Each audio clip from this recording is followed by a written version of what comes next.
Hello and welcome back to Total Football for another Champions League review with myself and Zach Jalab, who is no doubt in jubilant mood because quite surprisingly, we've watched Chelsea progress through to the quarter-finals with a 2-0 victory over Dortmund in fairly serene fashion. Before we get into the winners and losers from the game and all the incidents, Zach, what are your immediate thoughts? Relief. Really happy. I think last week we were sitting there saying Potter needed that kind of result. He needed a result against Dortmund and a result against Leeds. And he got both. And I think you could kind of tell the kind of relief he had come the full-time whistle.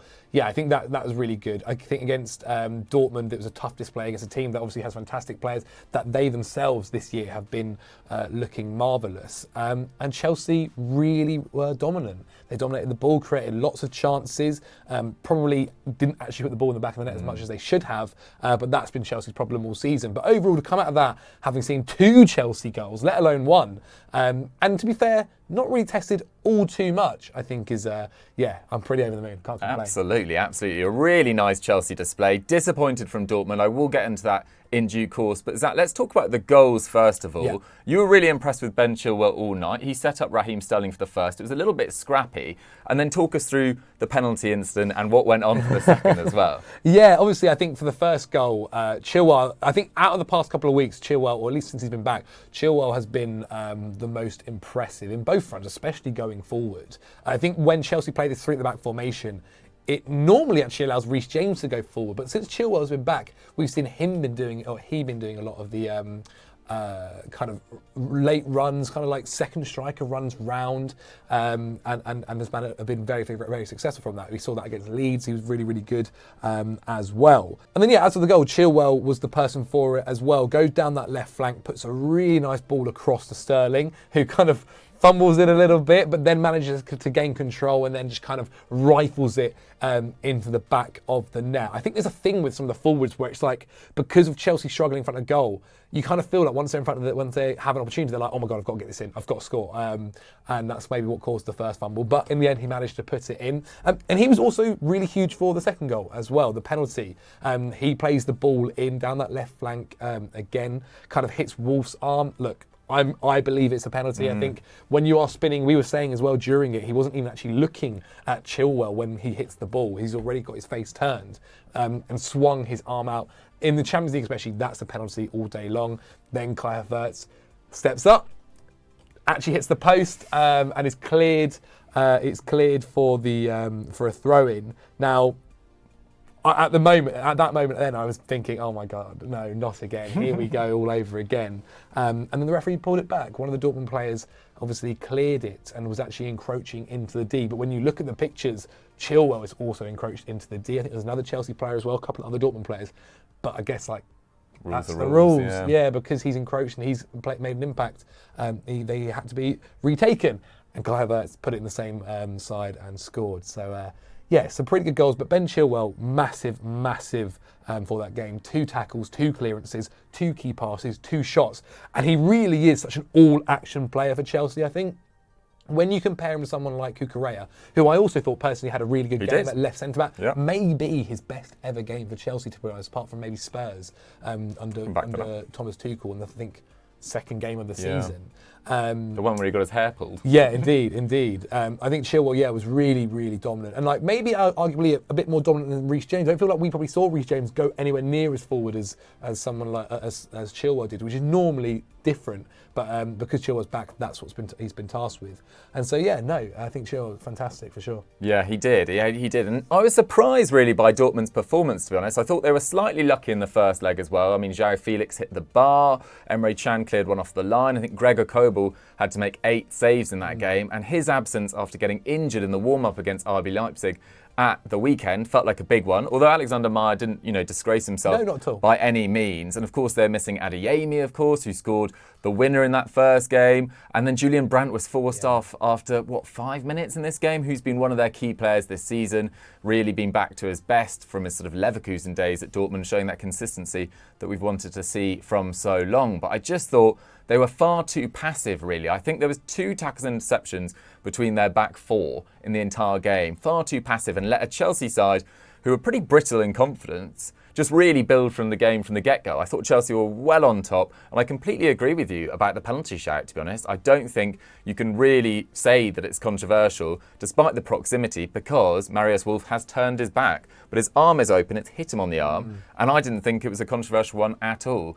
As for the encroachment, again, it's unfortunate because so many penalties, there is encroachment, but it should, you can enforce that rule, and you should enforce that rule when it happens.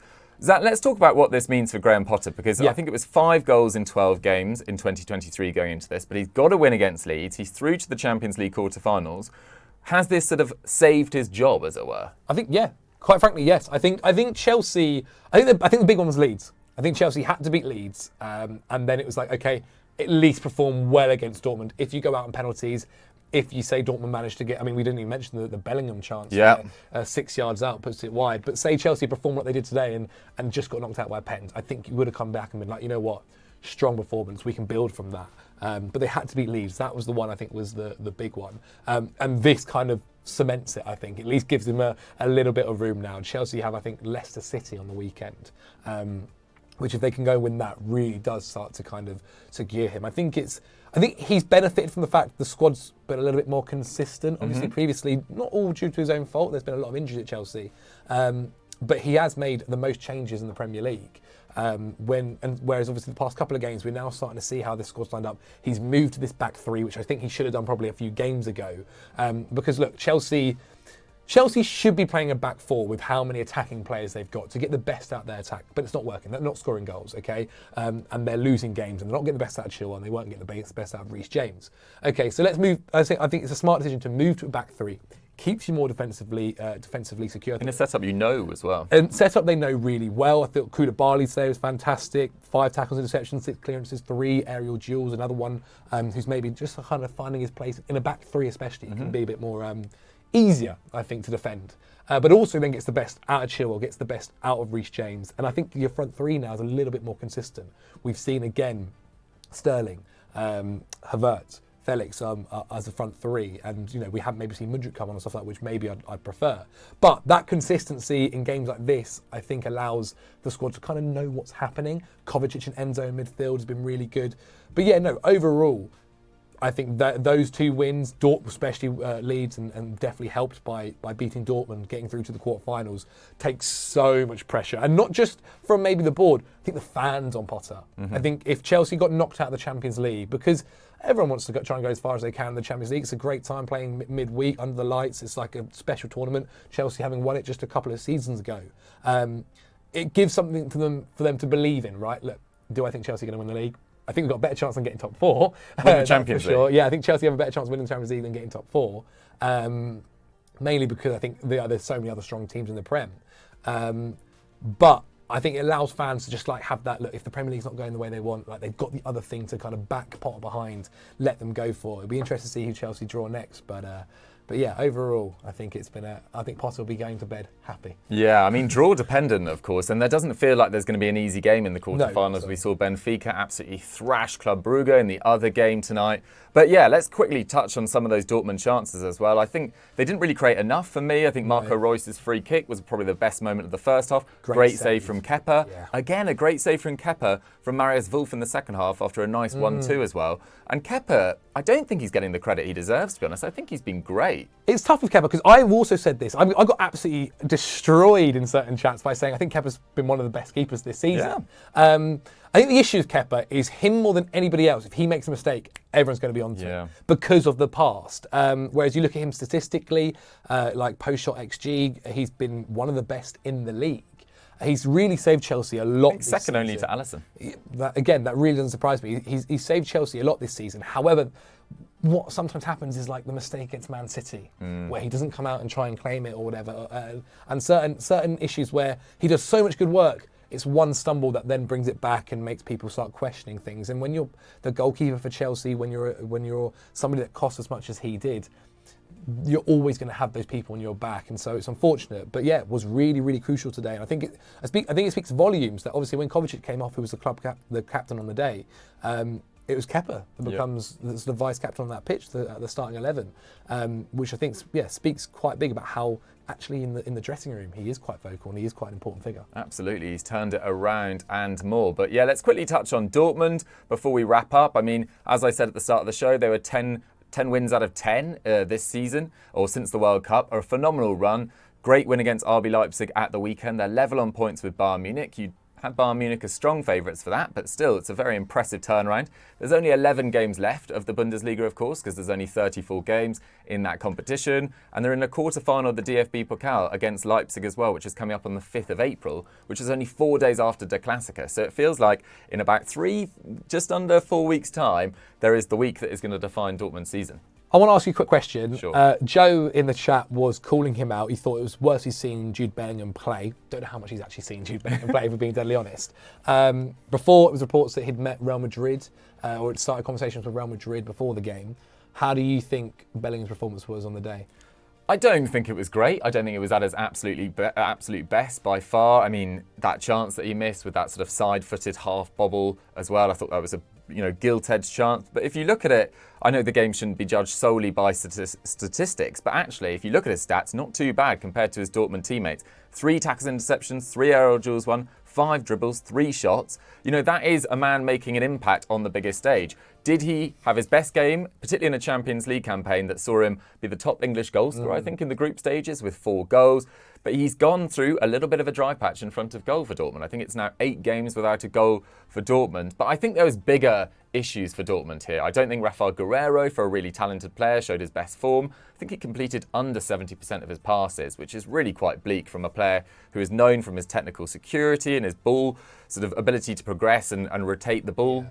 It felt like they missed Adeyemi today quite a lot, especially when they were. You could tell how Dortmund were going to play, quite similar to how the first leg played out, and they needed that guy to kind of pounce on the counter-attacks. The speed of Adeyemi is obviously incredible, and it did feel like they missed out on that. I felt a bit bad for Jude because he was trying so much, and obviously when Chelsea were dominating the ball, passing it left to right, making the Dortmund midfield work, and I think it's a lot tougher for teams when you come in games and you're winning.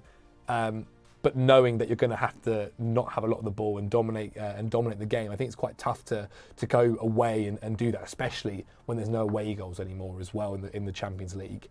So yeah, maybe not quite. I think Joe's probably being a little bit too harsh, and I think Dortmund can at least leave holding their heads held up high, especially considering, you said, the injuries that they had going into this game. Yeah, and they had a miserable European campaign last year. They finished third in a group behind Sporting and Ajax. They conceded 11 goals in 6 Champions League group games last year. They then played Rangers and conceded 6 goals in the Europa League. So this was about, re-establishing themselves as one of the big teams in Europe.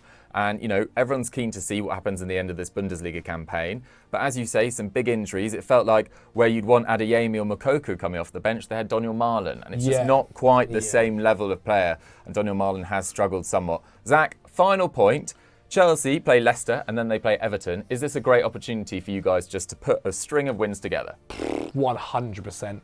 If Chelsea can get 6 points out of those games, it settles it, safe for the season. Quietens the noise. Safe for the season, quietens the noise, stay at this 3 at the back formation, develop the players you want to develop, figure out who you want to keep as well. I can't be sitting here defending somebody if they're then going to say, put Ziyech in over Sterling. Figure out how you want to kind of go. I do think he's very keen to play 4 at the back, but for this rest of the season, stick to 3 at the back. And especially when you've got the likes of Chilwell and James playing at the moment, when they're not injured, I think that's the best to get the best out of them before you get to a pre-season. You can develop on a 4 at the back formation.